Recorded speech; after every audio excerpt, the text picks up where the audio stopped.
ان کی بدبختی دیکھو کہ معاذاللہ حضرت امام جلالدین سیوطی نے لکھا تو اس پر بھی اس نے جرا کر دی. حالانکہ اب میں ایک فائنل بات کر رہا ہوں کہ امام جلالدین سیوطی کو تو خامخواہ ٹارگٹ کر رہا ہے اور اپنی بھڑاس نکال رہا ہے.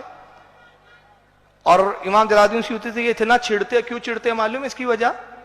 امام جلالدین سیوطی کی خاصیت ہے کہ انہوں نے عشق کی اور اہل سنت کی تائید میں خوب حدیثوں کو جمع کیا ہے جو ان کے عقیدے کے خلاف جاتی ہے. چنانچہ دیکھیے وہ امام جلالدین سیوطی پر جرا کرتے ہوئے کتنا اپنا غبار نکال رہا ہے. یہ بھی کلپ سنی لیجیے. اب جلال الدین سیوطی وہ ہیں جن کو اہل حدیث بھی رحمۃ اللہ علیہ کہتے ہیں, بریلوی بھی رحمۃ اللہ علیہ کہتے ہیں, دیوبندی بھی رحمۃ اللہ علیہ, اور امام سیوطی کہتے ہیں, جبکہ میرے نزدیک ان کے عقائد کے اندر بہت فساد موجود تھا. یہ بہت بڑا ترم خواہ پیدا ہو گیا ہے. اس کی اوقات کیا ہے بے؟ تیرا تو عقیدہ ہی نہیں ہے, فساد تو چھوڑو, تیرے عقیدے تو گڈر کا پانی ہے, نالے کا گو ہے. تیرا عقیدے کی کیا اوقات ہے بے؟ امام جلالدین سیوطی کو اہل حدیث بھی رحمت اللہ علیہ بولتے, یعنی وہ اہل حدیث جو جاننے والے وہ رحمت اللہ, وہ بھی بیوقوف. یہی عقل مند پیدا ہو گیا, یہی الو ماں کا کھپتی بیٹا بھی پیدا ہوا ہے.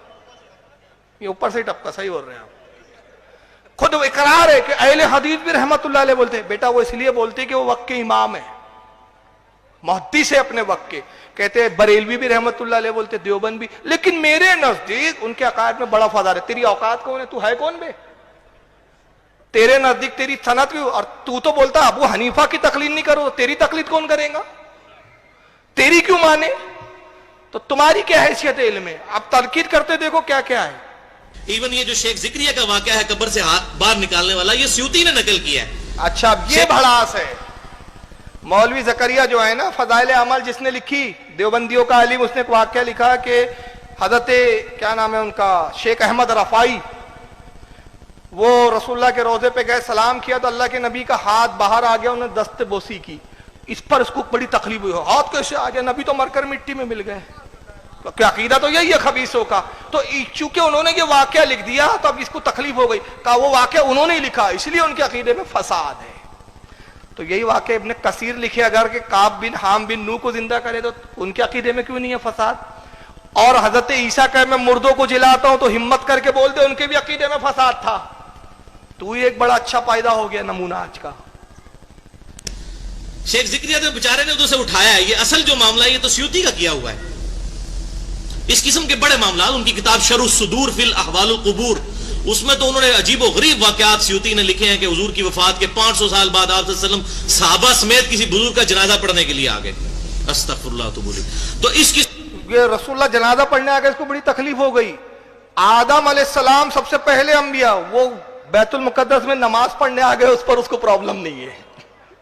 پگلے دیکھو, عقلیں دیکھو, سلب ہو گئی. یعنی آدم تو آ سکتے ہزاروں سال بعد, لیکن نبی کریم 500 سال بعد نہیں آ سکتے. آدم آ سکتے, حضرت شیش آ سکتے, سارے انبیاء آ سکتے, لیکن نبی اگر اپنے وصال کے 500 سال بعد آ گئے, اب 500 سال بعد چھوڑو. تو امام جلالدین سیوطی نے ایک ولی کی فضیلت میں واقعہ شرح صدور میں لکھا ہے, ایک ولی کی کہ ان کے جنازے میں سرکار تشریف لائے. لیکن ہمارا تو عقیدہ یہ کہ جب چاہیں آپ جس مجلس میں چاہے تشریف لائیں. اس لیے ہم کہتے ہیں سنا ہے اور ہر عاشق کے گھر آپ تشریف لاتے ہیں, میرے گھر میں بھی ہو جائے چراغا یا رسول اللہ صلی اللہ علیہ وسلم. نعرہ رسالت, مسلک اعلی حضرت. ہمارا تو یہ عقیدہ ہے بھائی. امام سیوطی المتوفا 911 ہجری کرنے کے لیے آگئے. استغفراللہ تو بولی. تو اس قسم کی وہ بڑے دیو مالائی قصے کہانی لکھنے میں امام سیوطی المتوفا 911 ہجری مشہور ہیں.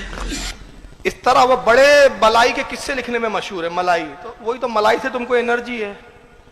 ملائی تو سنیوں کے لیے ہے نا, یہ بات تو صحیح ہے. ملائی کس کے لیے ہے؟ سنیوں کے لیے. تمہارے لیے گڈر کا پانی.